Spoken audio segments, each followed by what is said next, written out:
मोक्षमार्गस्य नेतारम् भेत्तारं कर्मभूभृताम्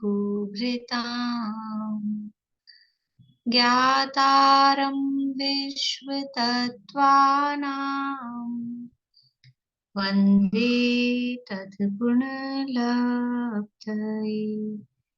वन्दे तद्गुणलब्धये। मोक्षमार्ग के नेता एवं कर्म पर्वतों के भेदक और विश्व के सब तत्वों के ज्ञायक चेतन संवेदक सद्गुण आप समान प्राप्त हो यही भावना भाकर दे विनय पूर्वक करूं वंदना बारंबार जिनेश्वर देव बारंबार जिनेश्वर देव। सूत्र पाठ करेंगे।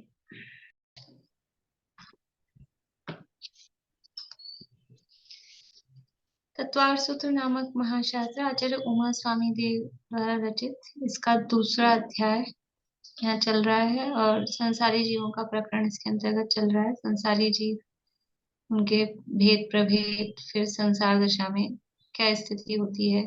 तो प्रारंभ तो है नहीं, लेकिन जहां से हम मान लीजिए प्रारंभ माने कि जन्म से पहले, जन्म के पहले भी क्या होता है।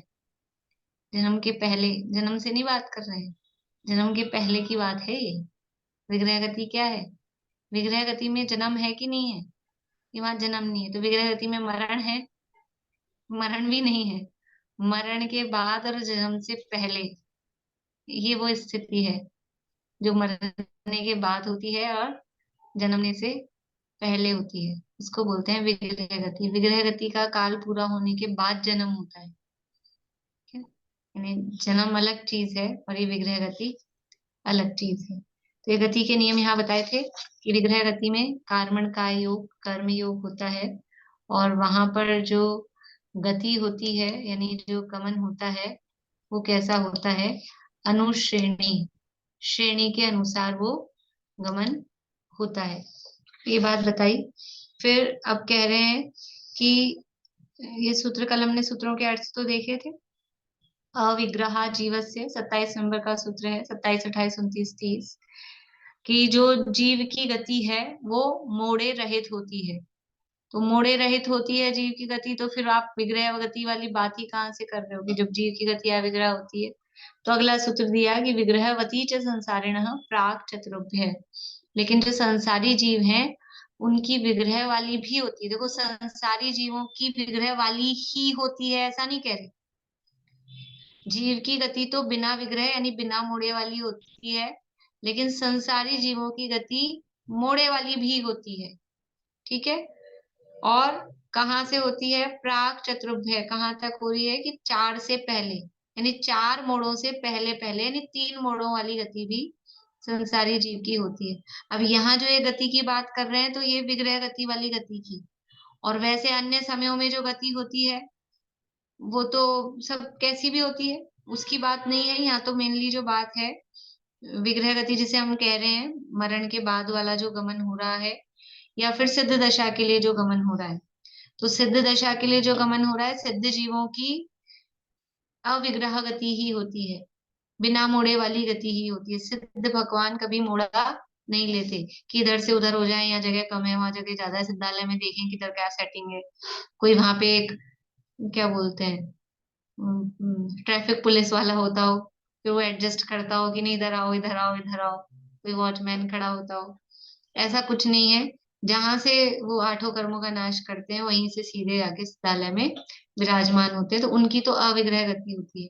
लेकिन जो संसारी जीव हैं उनकी मरण के बाद में जो गति होती है वो अविग्रह वाली भी होती है, बिना मोड़े वाली भी होती है, और विग्रह गति भी होती है यानी मोड़े वाली भी होती है। लेकिन जो मोड़े वाली हो रही है वो 4 से पहले पहले, यानी 4 मोड़ों से पहले, मतलब क्या हुआ, 3 मोड़े वाली गति होती है। 4 से पहले प्राक चतुर्भुज है, इसका मतलब है 4 से पहले तो वो 3 मोड़े वाली गति उनकी होती है। ये यहाँ कहा एक समया अविग्रह, एक समया विग्रह की जो एक समय वाली गति होती है वो अविग्रह वाली होती है, यानी एक समय जिस गति में लग रहा है उसमें विग्रह यानी मोड़ा नहीं होता। यहाँ पूरे इन सूत्रों में विग्रह का अर्थ क्या चल रहा है, मोड़ा। विग्रह के 3 अर्थ देखे थे हमने, शरीर और नौकर्म वर्गणाओं का ग्रहण और मोड़ा। तो यहाँ पे क्या चल रहा है, मोड़ा अर्थ। अविग्रह एक समय विग्रह, एक समय वाली जो गति हो रही है उसमें विग्रह यानी मोड़ नहीं होता, एक समय में तो सीधी ही गति होती है। एकम द्वौ त्रीनि अनाहारक, यानी एकम द्वौ त्रीन व नाहारक, कि एक दो और तीन, एक दो और तीन क्या है, अब इसमें समय तो लिखा ही नहीं है, समय कहाँ से लगाए अपन। एक दो तीन अनाहारक होते हैं, तो एक दो तीन जीव भी ले सकते थे, एक दो तीन जीव अनाहारक होते हैं, ऐसा भी अर्थ लिया जा सकता है कि नहीं। ऊपर क्या कल भी कहा था, सूत्र परस्पर कनेक्टेड होते हैं, सूत्र परस्पर जुड़े हुए होते हैं, आगे पीछे सूत्रों का अर्थ जुड़ता है। ऐसे बीच में से उठा के कोई सा भी सूत्र, एक तो होते हैं कुछ मुक्तक काव्य, मुक्तक का मतलब है कोई सी भी गाथा, कोई सा भी सूत्र, कोई सा भी सूत्र तो नहीं, मतलब कोई सा भी श्लोक, आपस में कोई कनेक्शन नहीं है, कोई इस तरह के ग्रंथ होते हैं। और कुछ ग्रंथ ऐसे होते हैं जो परस्पर कनेक्टेड होते हैं, अगर आगे पीछे की नहीं पढ़ो तो क्या प्रकरण चल रहा है समझ में नहीं आए। तो ये जो सूत्र होते हैं सब कनेक्टेड होते हैं आपस में। तो पिछले सूत्र में क्या था, एक समया, एक समय अविग्रह, अविग्रह वाली बिना मोड़े वाली गति होती है, वो एक समय वाली गति बिना मोड़े वाली होती है। तो समय वहां ऊपर लिखा था ना, तो नीचे एकम दो त्रिनवा नाहार कर, तो समय ऊपर से लगा लेना कि एक समय, दो समय और तीन समय तक जीव अनाहारक होता है। जो बिना मोड़े वाली गति है वो एक समय की है, उसमें तो अनाहारक की बात नहीं है, यानी वहां तो आहारक की एक ही समय लगा, इधर मरा पहले समय में, दूसरे समय में जन्म हो गया, तो वो तो एक ही समय लगा। लेकिन जो मोड़े वाली गति है, तो वो मोड़े वाली गति में एक मोड़ा अगर लेता है, अभी अपन देखेंगे, एक मोड़ा लेता है तो उसमें दो समय, दो मोड़े लेता है तो तीन समय, और तीन मोड़े लेता है तो चौथे समय में जन्म होता है। तो वो जितने मोड़े ले रहा है, एक दो या तीन, तो उतने समय तक वो अनाहारक, अनाहारक रहता है। अनाहारक का अर्थ भी हमने देख लिया था, उतनी देर तक भोजन नहीं करता है। कौन सा भोजन नहीं करता है, नौकर्म वर्गणाओं का ग्रहण वो नहीं करता है। अदरवाइज हर समय नौकर्म वर्गणाओं का ग्रहण चालू रहता है। लेकिन अगर ये मोड़े वाली गति है, विग्रह वाली गति है, तो एक दो या तीन समय तक वो अनाहारक अर्थात नौकर्म वर्गणाओं का ग्रहण नहीं करता। अच्छा, कार्बन वर्गणाओं का ग्रहण कितने समय के लिए नहीं करता है, कार्बन वर्गणाओं का ग्रहण कितने समय के लिए नहीं करता है,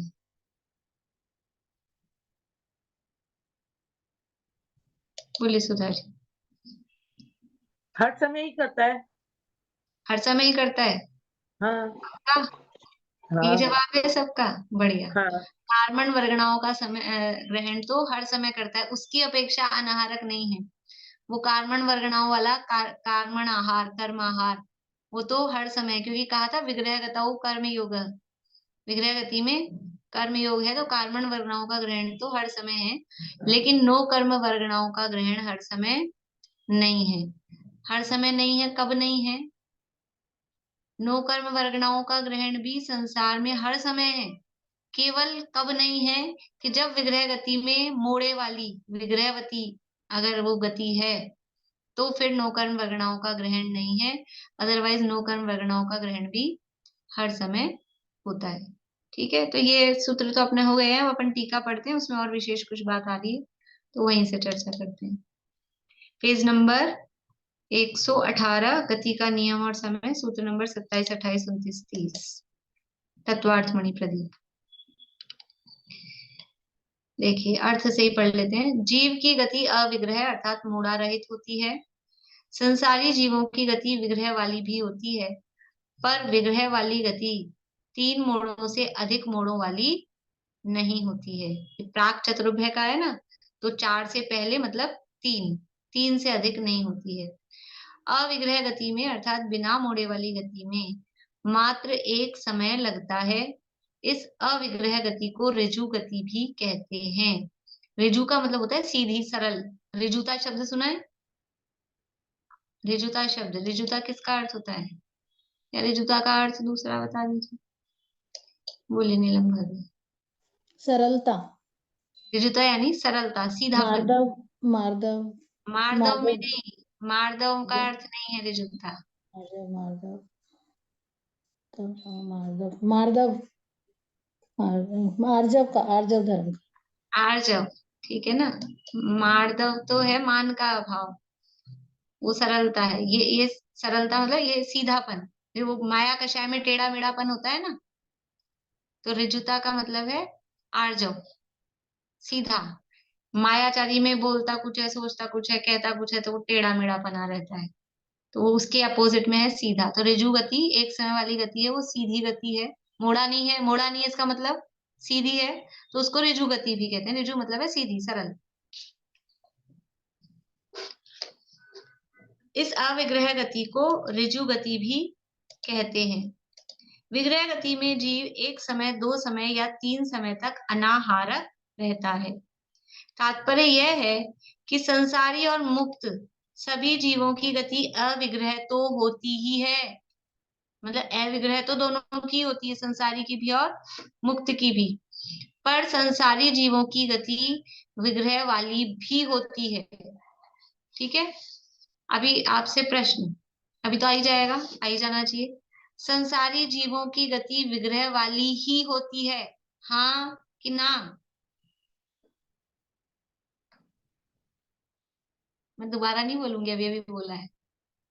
2-3 लोगों के गलत है, बाकी सबके सही है।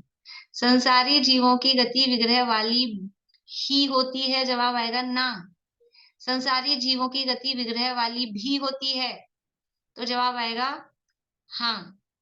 और मुक्त जीवों की गति अविग्रह वाली भी होती है, हाँ कि ना? ना, वहां भी नहीं लगेगा। मुक्त जीवों की गति तो अविग्रह ही होती है।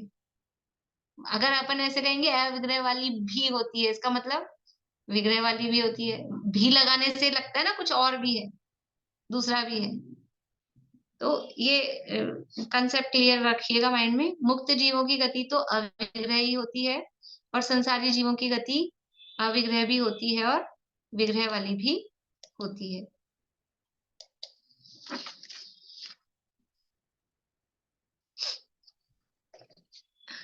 कुछ संसारी जीवों को एक देह को छोड़कर अन्य देह में पहुंचने के लिए मोड़े लेने पड़ते हैं, परंतु 3 मोड़े से अधिक मोड़े किसी को भी नहीं लेने पड़ते।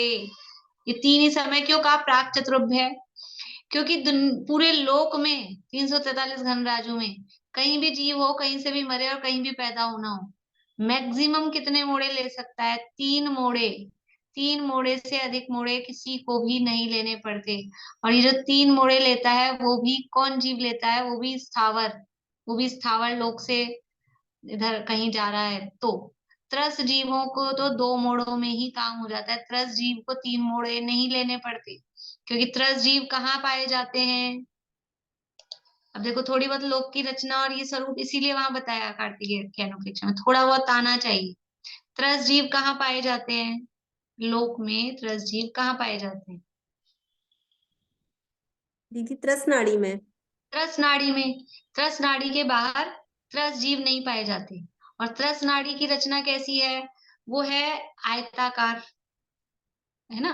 कितनी कितनी है उसका लंबाई चौड़ाई ऊंचाई त्रस नाड़ी की?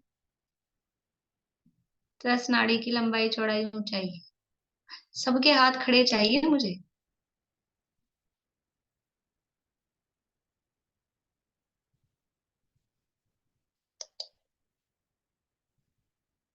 बोलिए ललतेश जी।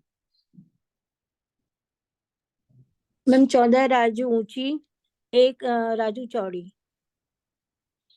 14 राजू लंबी पूरी नीचे से ऊपर तक, 14 राजू और 1 राजू चौड़ी। जवाब सही नहीं है।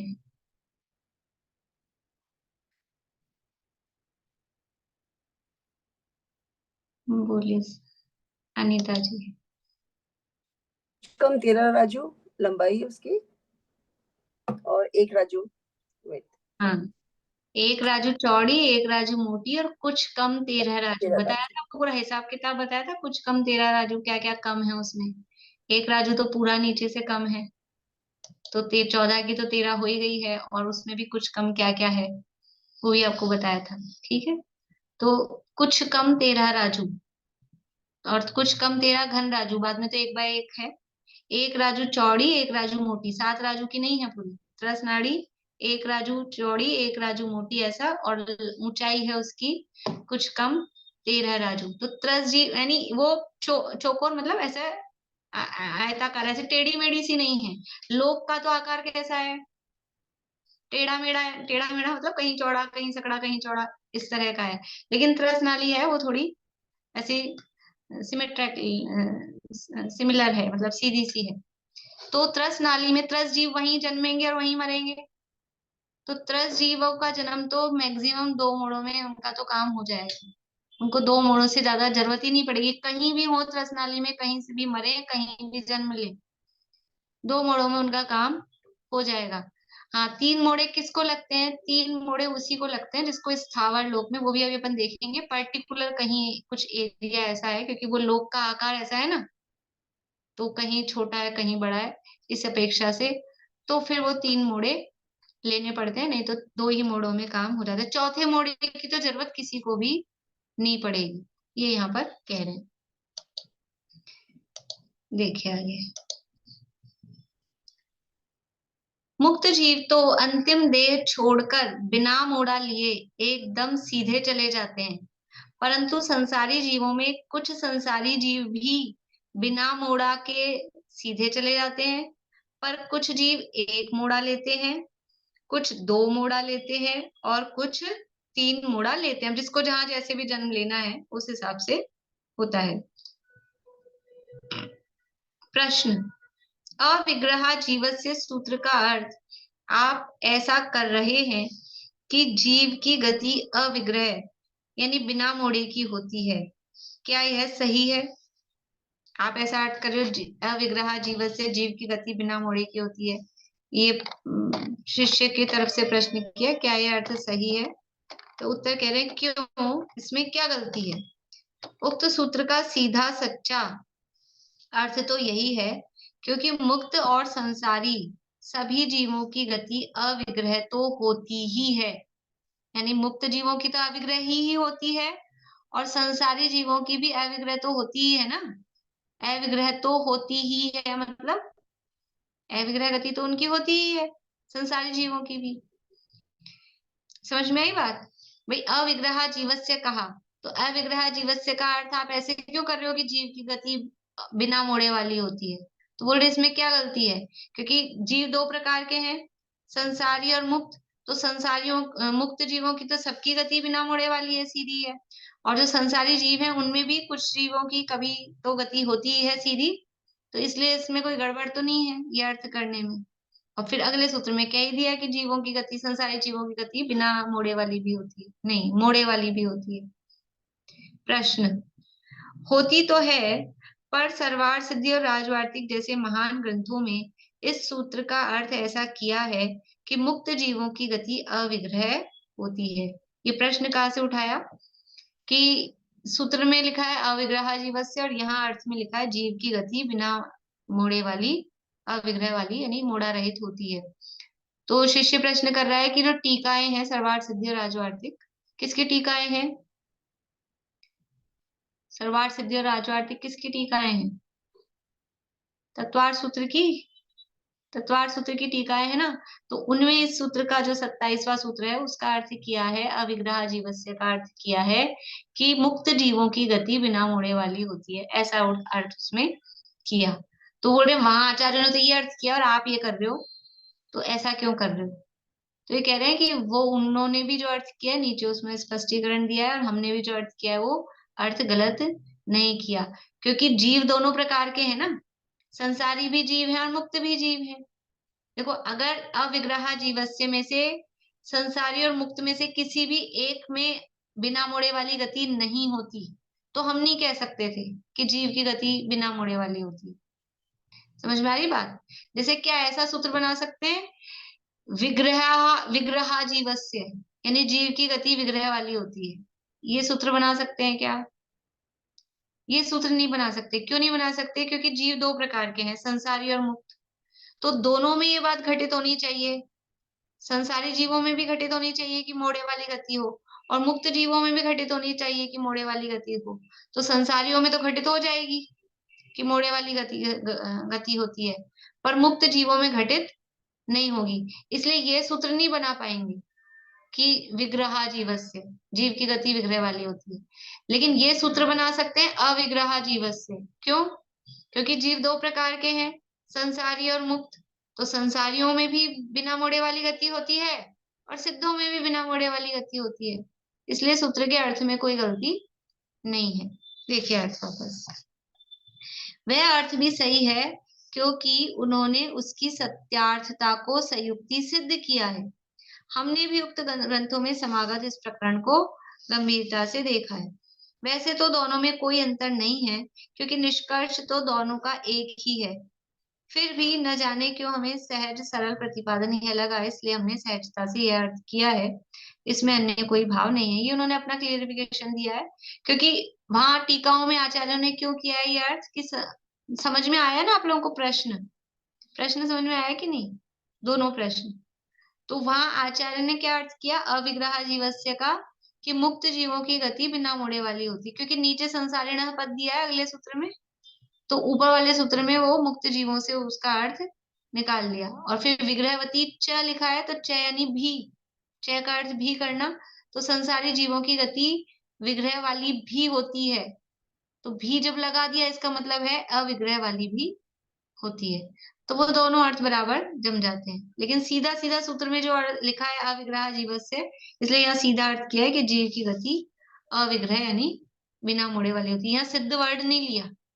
प्रश्न ये था आपने सिद्ध वर्ड क्यों नहीं लिया? सिद्ध जीव की गति बिना मोड़े वाली होती है, तो क्योंकि सूत्र में नहीं दिया है, इसलिए हमने पहले सीधा अर्थ उसका कर दिया। बोलिए। संसारी जीव की जो विग्रह गति वाली होती है और अविग्रह गति वाली भी होती है संसारी जीव की। हाँ हाँ। अच्छा, ठीक है। जब कोई जीव अष्ट कर्मों और सभी विकारों से पूर्णतः मुक्त होकर सिद्ध दशा को प्राप्त होता है, तब वह जहां है, जिस स्थिति में है, वहीं से उसी स्थिति में ऊर्ध्व गमन करता है। जब कोई जीव सिद्ध दशा को प्राप्त हो रहा है, तो वो जहां है, जिस स्थिति में है, वहीं से वो सीधा ऊर्ध्वगमन ऊपर की ओर जाता है, और सीधा एक समय में 7 राजू पार कर अगले समय में लोकाग्र में विराजमान हो जाता है।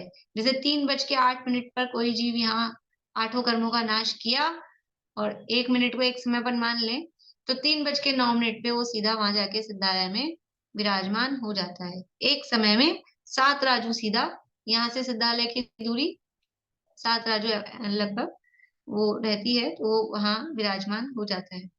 तथा किसी संसारी जीव को जहां वह है वहां से एकदम सीध में ऊपर ही जन्म लेना हो, तो वह बिना मोड़ा लिए अगले समय में वहां जन्म ले लेता है।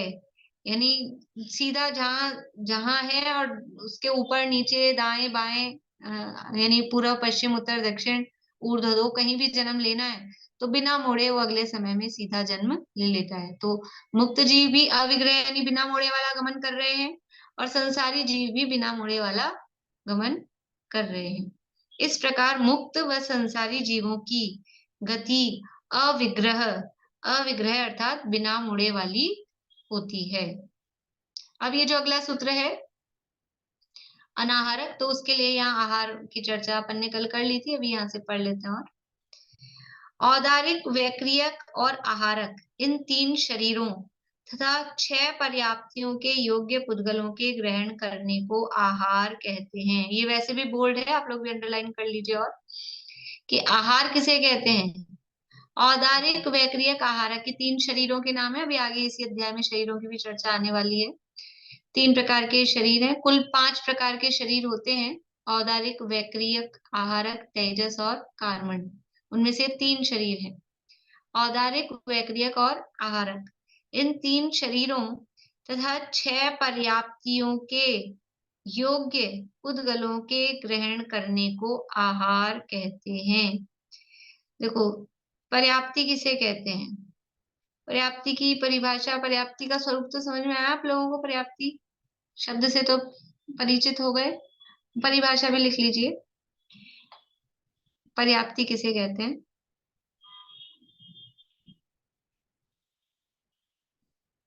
ग्रहित आहार आदि वर्गणाओं को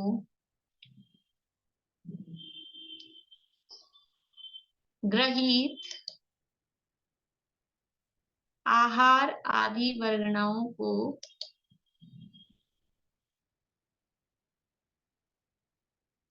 खल, रस, खल यानी ब्रैकेट में सॉलिड लिख लीजिए, रस ब्रैकेट में लिक्विड लिख लीजिए। खल यानी सॉलिड, रस यानी लिक्विड।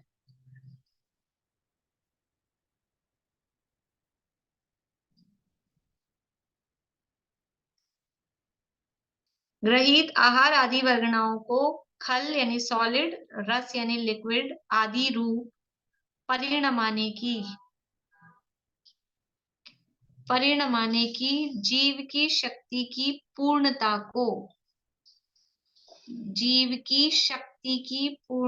को पर्याप्ति कहते हैं। ग्रहित आहार आदि वर्गणाओं को, ग्रहित मतलब ग्रहण की गई। ग्रहित का अर्थ क्या होता है? जो ग्रहण कर रहे हैं, हम प्रति समय ग्रहण करते हैं, उसको बोल रहे हैं ग्रहित।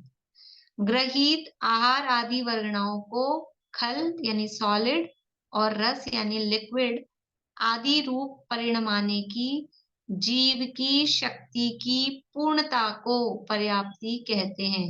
मेन मतलब बात क्या है? मेन मीन्स कि जीव की शक्ति की पूर्णता। पर्याप्ति शब्द जो बना ना, पर्याप्त मतलब पूर्ण। प्राकृत में तो उसको पुण्ना, पुण्ना, पन्ने गाथाएं पढ़ी थी, पुण्ना पुण्ना ये शब्द थे। तो पूर्ण बोलते हैं, पूर्ण और अपूर्ण। पर्याप्त को पूर्ण, अपर्याप्त को अपूर्ण। तो वो शक्ति की पूर्णता, वो पर्याप्ति कहलाती है। तो ये 6 होती हैं पर्याप्तियां। ये भी जिनके पास नहीं हो, जिनको याद नहीं हो, लिख लीजिए। पर्याप्तियां 6 होती हैं। आहार, क्रम से ही लिखना है, क्रम से ही याद करना है, क्रम से ही होती है। आहार, शरीर,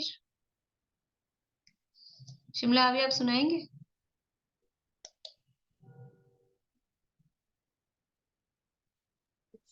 आहार, शरीर, इंद्रिय, भाषा, श्वासोच्छ्वास और आयु। नहीं नहीं नहीं नहीं, गड़बड़ होगी। है तो यही, लेकिन आगे कुछ। आहार, आहार, शरीर, इंद्रिय, श्वासोच्छ्वास, भाषा और मन। हाँ, आहार, शरीर, इंद्रिय, श्वासोच्छ्वास, ये क्रम है। क्रम से ही लिखना है, क्रम से ही याद करना है, क्रम से ही पूरी होती है। आहार, शरीर, इंद्रिय, श्वासोच्छ्वास, भाषा और मन। ये भी परिभाषा के रूप में लिख सकते हैं कि आहार, शरीर, इंद्रिय, श्वासोच्छ्वास, भाषा और मन, इन 6 रूप परिणमन की शक्ति की पूर्णता, इन 6 रूप परिणमन की शक्ति की पूर्णता को पर्याप्ति कहते हैं। मतलब ये ग्रंथ की नहीं है, लेकिन अपनी भाषा में अपन इसको कह सकते हैं। इन 6 रूप परिणमन की शक्ति की पूर्णता को पर्याप्ति कहते हैं।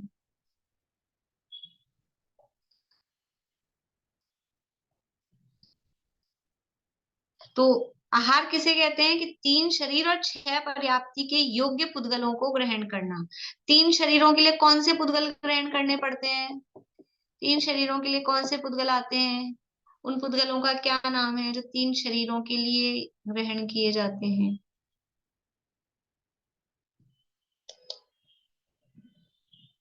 बोलो पागल।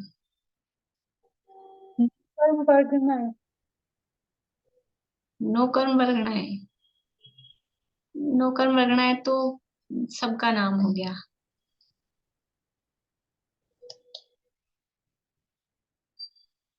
अनीता जी बता सकते हैं? नहीं। रजनी जी। आहार वर्गना। आहार वर्गना, 3 शरीरों के योग्य जो पुद्गल हैं उसको बोलते हैं आहार वर्गना। ठीक है।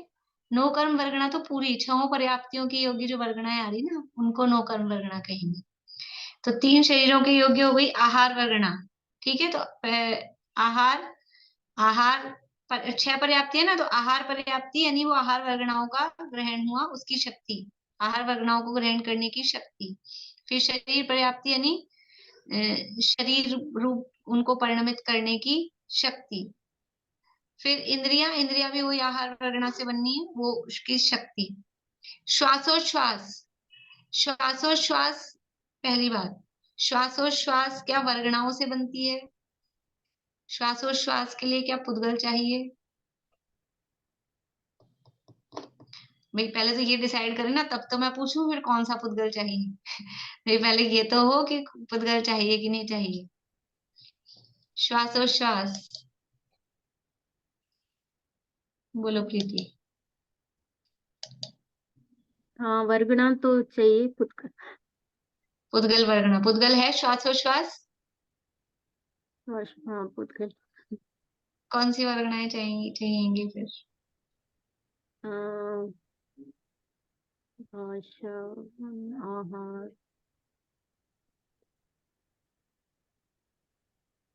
पता नहीं। सिंपल है, जो पर्टिकुलर वर्गनाएं हैं 4 तो पर्टिकुलर काम के लिए ही है, वो तो कुछ और काम करती नहीं है। अब जो कुछ काम बचे तो एक ही है जिसको सब में लगा लो। आहार, आहार आहार वर्ग। एक ऐसी है जो सब में काम आ जाती है। श्वासोच्छ्वास है, पौद्गलिक है, पुद्गलों का ग्रहण होता है, तो आहार वर्गना का काम है। लेकिन श्वासोच्छ्वास के योग्य पुद्गल वो अलग टाइप से परिणमित होते हैं। देखो आहार पर्याप्ति, शरीर पर्याप्ति, इंद्रिय पर्याप्ति, श्वासोच्छ्वास पर्याप्ति, सब में वर्गनाएं आहार ही लग रही हैं, लेकिन फिर भी उनके लिए अलग अलग तरह से उनको परिणमित, ये तो पर्याप्ति में तो उनको परिणमित कराने की शक्ति, तो किस तरह से उनका परिणमन हो रहा है, जो खल और रस शब्द लिखे हैं ना, किस तरह से वो लिक्विड रूप हो रहे हैं कि सॉलिड रूप हो रहे हैं, किस तरह से उनका परिणमन हो रहा है उसकी शक्ति। तो श्वासोच्छ्वास वो पुद्गल का परिणमन है, पौद्गलिक है और आहार वर्गना से मिलके बनता है। अब भाषा, भाषा कौन सी वर्गना से बनी है? भाषा बोलिए ललतेश जी। भाषा वर्गना से। भाषा वर्गना से, सीधा सही नाम है, भाषा वर्गना से। और मन,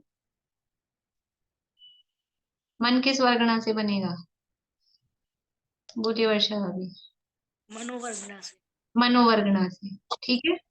तो ये 3 शरीर के योग्य आहार वर्गना, भाषा वर्गना, मनोवर्गना, ये जो भी है इन सबको मिला के नौकर्म वर्गना या नौकर्म आहार अगर कहना है तो नौकर्म आहार कहेंगे, वर्गना रूप से कहना है तो नौकर्म वर्गना। तो औदारिक वैक्रियक आहार इन 3 शरीरों तथा 6 पर्याप्तियों के योग्य पुद्गलों के ग्रहण करने को आहार कहते हैं। अथवा दूसरे रूप में ऐसे भी कह सकते हैं, नो कर्म वर्गनाओं के ग्रहण करने को आहार कहते हैं। तो नो कर्म वर्गनाओं में भी यही सारी चीजें आ गई, नो कर्म वर्गनाओं के ग्रहण करने को आहार कहते हैं। दीदी आहार का ही पूछ रही थी, मेरे को समझ नहीं आया था। आगे आप नौकर्म वर्गनाओं के ग्रहण को आहार आहार, तो एक तो परिभाषा मेन तो यही है, 3 शरीर और 6 पर्याप्तियों के योग्य पुद्गलों को। तो वो योग्य पुद्गल कौन से हैं ब्रैकेट में लिख सकते हैं, नो कर्म वर्गना है। अभी नो कर्म वर्गना क्या है ये आपको क्लियर होना चाहिए। कार्बन वर्गना को छोड़कर चारों वर्गनाएं वो नो कर्म वर्गना के और अंतर्गत आएंगी। शरीर में क्या लिखेंगे? शरीर में सेकंड वाला शरीर, शरीर पर्याप्ति, शरीर पर्याप्ति में तो वो पर्याप्ति तो उसकी शक्ति की पूर्णता है, वर्गनाएं तो सब आहार ही लग रही है। और इन सब में ही मिला के देखो, नो कर्म वर्गना तो कह रहे हैं कॉमन नाम, भाषा वर्गना, मनोवर्गना, आहार वर्गना इनका कॉमन नाम है नो कर्म वर्गना, और उनको ग्रहण करने का कॉमन नाम है नो कर्म आहार या आहार। ठीक है। अब इनमें से आहार वर्गना अलग, भाषा वर्गना को अलग कर दिया, मन वर्गना को अलग कर दिया, तो वो अलग अलग सेपरेट हो गई, और तीनों को कॉमन रूप से बोलेंगे। तेजस वर्गना को समझ लो कौन कर देते हैं, जो भी है, नहीं तो इसी में मिला लो। तो कॉमन रूप से बोलेंगे तो नो कर्म वर्गना, और इनका ग्रहण करना नो कर्म आहार, और अलग अलग करके बोलेंगे तो फिर अलग अलग नाम से बोलेंगे। ठीक है। औदारिक, वैक्रियक और आहारक शरीर के योग्य पुद्गलों के ग्रहण करने वाले जीवों को आहारक, और उक्त पुद्गलों को ग्रहण नहीं करने वाले जीवों को अनाहारक कहते हैं। देखो, आहारक किसे कहते हैं और अनाहारक किसे कहते हैं? कि जो तीन शरीर एक साथ तीन शरीरों के योग्य पुद्गल ग्रहण करते हैं क्या हर जीव? इसके बीच में ऑब्लिक होना चाहिए, मतलब अपने दिमाग में, उसमें नहीं लगाना है कि औदारिक ऑब्लिक मतलब या वैक्रियक या आहारक, मतलब एक साथ तीनों शरीरों के योग्य पुद्गल को ग्रहण नहीं करेगा। जिसके पास औदारिक है या जिसको औदारिक बनना है वो औदारिक शरीर के योग्य, जिसको वैक्रियक बनना है वो वैक्रियक शरीर के योग्य, जिसको आहारक बनना है वो आहारक शरीर के योग्य पुद्गलों को ग्रहण करता है। ठीक है ना? हर ही जीव अच्छा, औदारिक शरीर किसका बनेगा? कौन ग्रहण करेगा औदारिक के योग्य वर्गणाओं को? औदारिक शरीर के योग्य वर्गणाओं को कौन ग्रहण करेगा? बोलिए बबीता जी।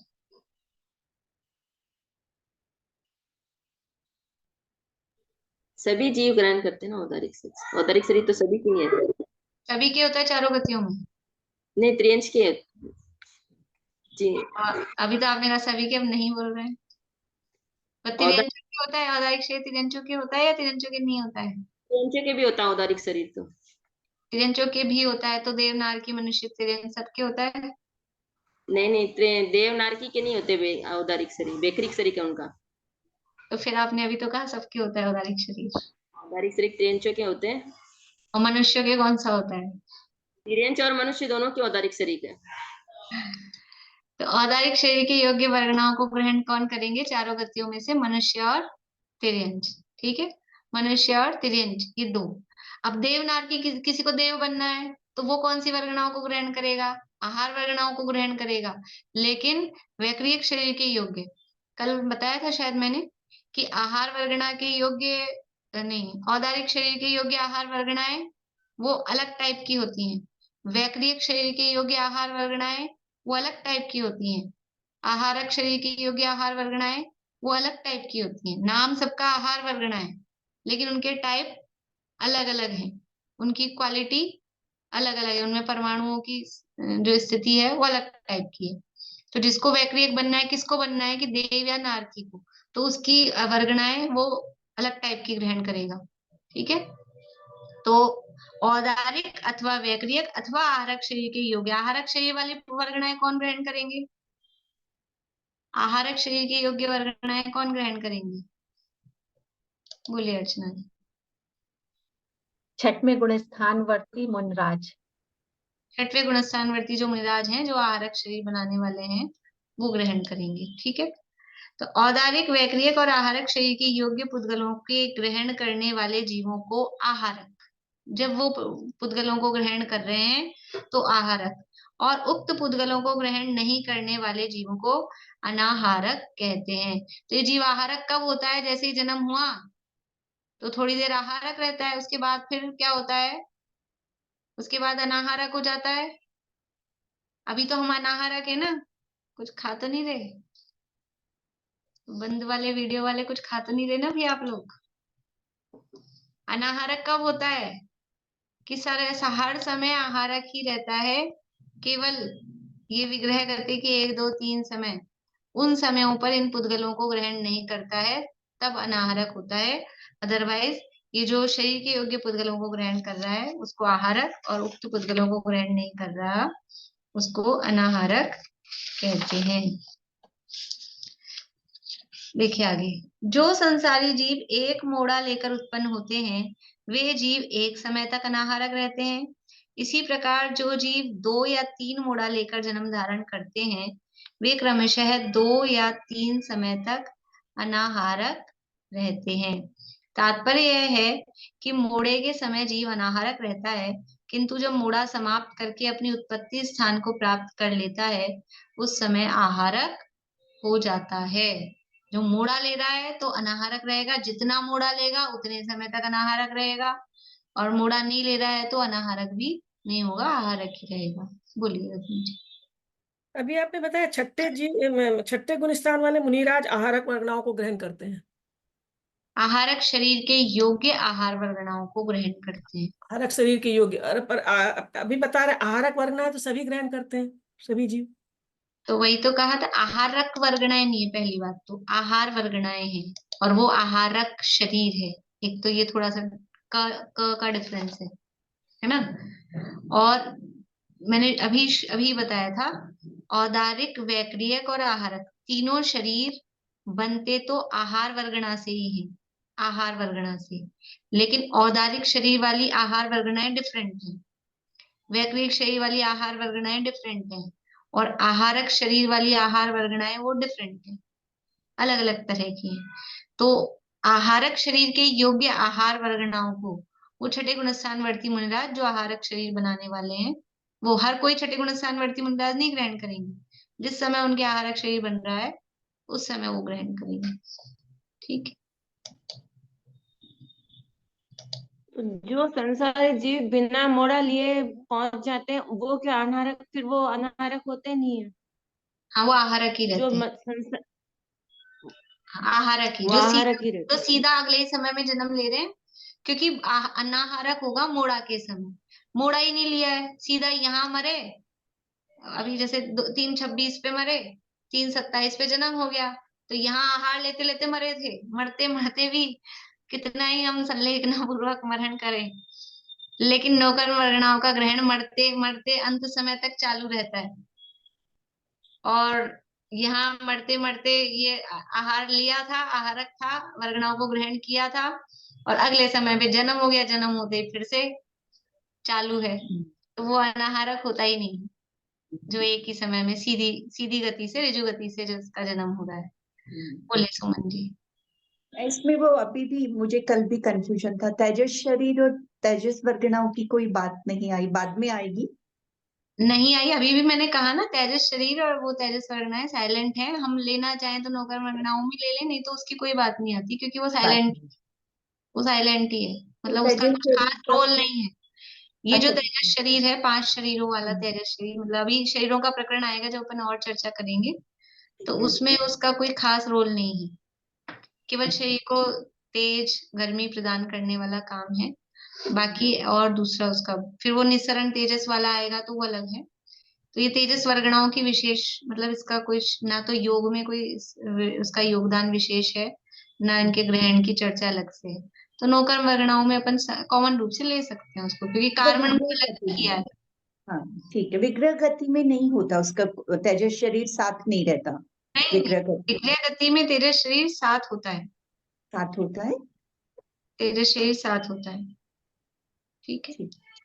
तो उसको ऐसा भी ले सकते हैं कि कार्बन काय योग में वो, क्योंकि अनाहारक कहा है तो अनाहारक में 3 शरीरों के योग्य पुद्गलों का ग्रहण नहीं, यही कहा है, तो वो साइलेंट है, तो उसको उधर भी ले सकते हैं, इधर भी कैसा भी समझ सकते हैं, ज्यादा उसकी चर्चा पढ़ने में आई नहीं कि इसका पता क्या है।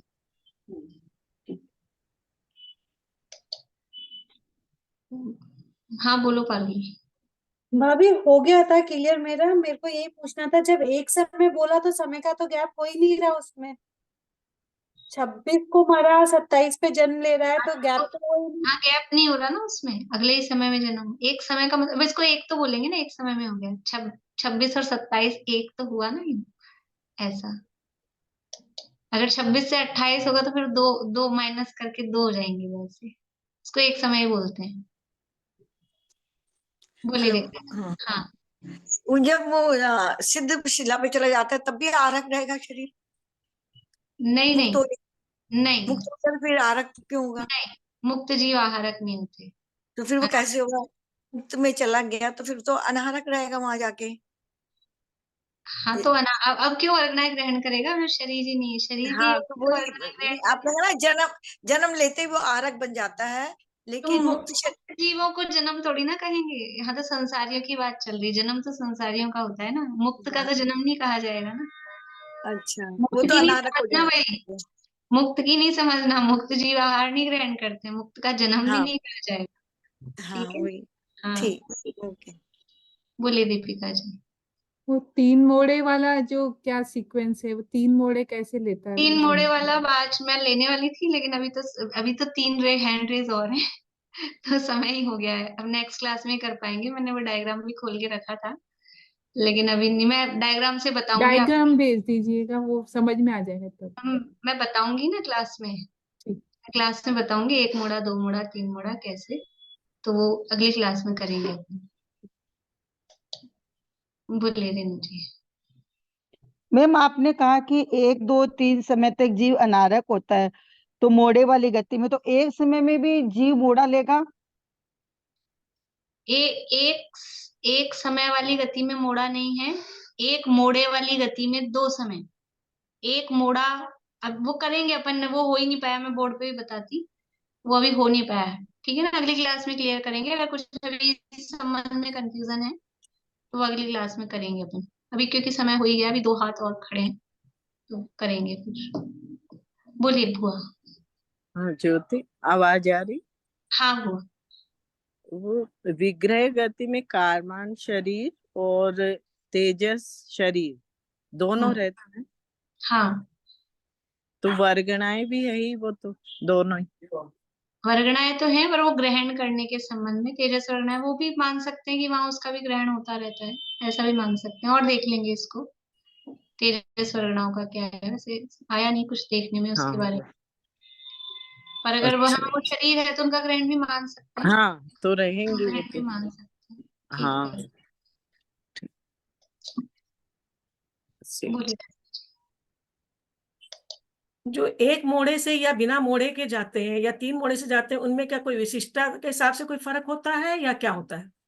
हाँ, वो मोड़े क्यों ले रहे हैं, वो जहाँ जन्म लेना है ना, उस जगह के हिसाब से मोड़ा लेना पड़ते हैं। हाँ भाई वो जगह सीधी जहाँ हम मर रहे हैं उसी के सीधे में ऊपर नीचे में जन्म लेना है तो मोड़े की जरूरत नहीं है। लेकिन कई जगह ऐसी है, मैंने कल वल थोड़ा सा तो बताया था, हाँ, इधर से इधर जाना है तो मोड़ा लेना ही पड़ेगा। मतलब उसमें यहाँ विशिष्टता वहाँ कोई जन्म ऐसी नहीं है कि नहीं, मतलब। ऐसा कोई कोई स्पेशलिटी की कोई विशेष जीव हाँ, है तो मोड़ा ले रहा है कि नहीं ले रहा है। ऐसा नहीं, मतलब वो कोई जहाँ जिस। स्पेशलिटी वो है कि त्रस जीवों का तो 2 मोड़े में ही काम हो जाएगा, और स्थावर 3 मोड़े, स्थावरों का भी 2 में भी हो सकता है, लेकिन अगर 3 मोड़े किसी को लग रहे हैं तो वो स्थावर ही होगा। त्रस जीवों को 3 मोड़े नहीं लगेंगे, बस ये विशेषता है। यही पूछ रही थी भाभी की त्रस जीव मतलब 3 मोड़े लेगा कोई भी जीव तो वो स्थावर ही बन रहा है। वो स्थावर ही है, स्थावर और से स्थावर में ही जा रहा है, स्थावर से स्थावर में ही जा रहा है। अच्छा, यदि स्थावर से त्रस बन रहा होगा तो 3 मोड़े जरूरी नहीं है। हाँ, तो भी वो त्रसनाली, मतलब अपन देखेंगे लोक लोक की रचना के हिसाब से वो जगह देखेंगे ना, तो स्थावर से अगर त्रस में आएगा तो शायद 2 मोड़े में ही काम हो जाएगा। पर स्थावर से स्थावर में एक कोने से दूसरे कोने, लोक की जो ऐसा डायग्राम है ना, तो एक कोने से दूसरे कोने में आ रहा है तो उसके लिए उसको 3 मोड़े लेने पड़ जाते हैं। अच्छा, मतलब त्रस से स्थावर बन रहा है तब भी 3 मोड़े लेगा, जरूरी नहीं है वो स्थावर ही बनेगा। त्रस ये से समझ में आया, नेक्स्ट क्लास में ढंग से बताइएगा। त्रस से स्थावर बन रहा है तो 2 मोड़े में काम हो जाएगा। स्थावर से स्थावर भी वो पर्टिकुलर कोई जगह ऐसी है, लोक के वो कोने टाइप की ऐसी जगह है ना, ऐसे ऐसी ऐसी आकृति है। तो एक कोना इधर है, अब इस कोने के सीधा नीचे तो कुछ है ही नहीं, खाली है, तो कैसे आएगा, तो उसको टर्न लेने पड़ेंगे। तो इस कोने से इस कोने में आना है, थोड़ा सा लोक की रचना को दिमाग में लो, तो वो मोड़े लेने पड़ेंगे। अपन अगली क्लास में करेंगे, अभी समय हो गया है।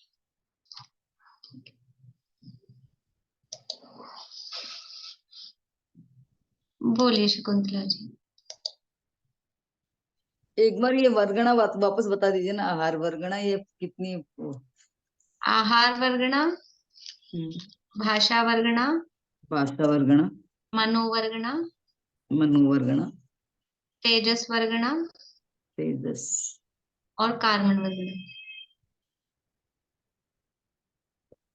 और ठीक एक आपने बताया ये त्रस्त नाड़ी, ये मोटाई भी होती है ना, एक एक एक राजू मोटाई है क्या? है, एक राजू मोटाई, एक राजू चौड़ाई और कुछ कम 13 राजू ऊंचाई।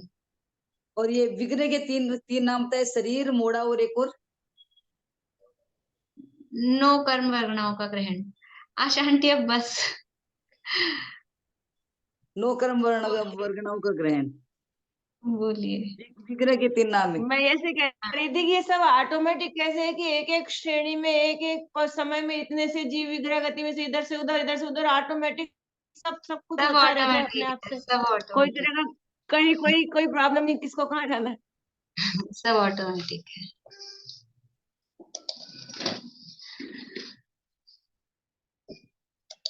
किसी से कुछ नहीं लेना, किसी को कुछ नहीं देना, अहो निश्चिंत परमानंदमय जीवन हमारा है। ज्ञानमय लोक है मेरा, ज्ञान ही रूप है मेरा, परम निर्दोष समतामय ज्ञान जीवन हमारा है। अहो चैतन्य आनंदमय सहज जीवन हमारा है। अनादि अनंत पर निरपेक्ष ध्रुव जीवन हमारा है।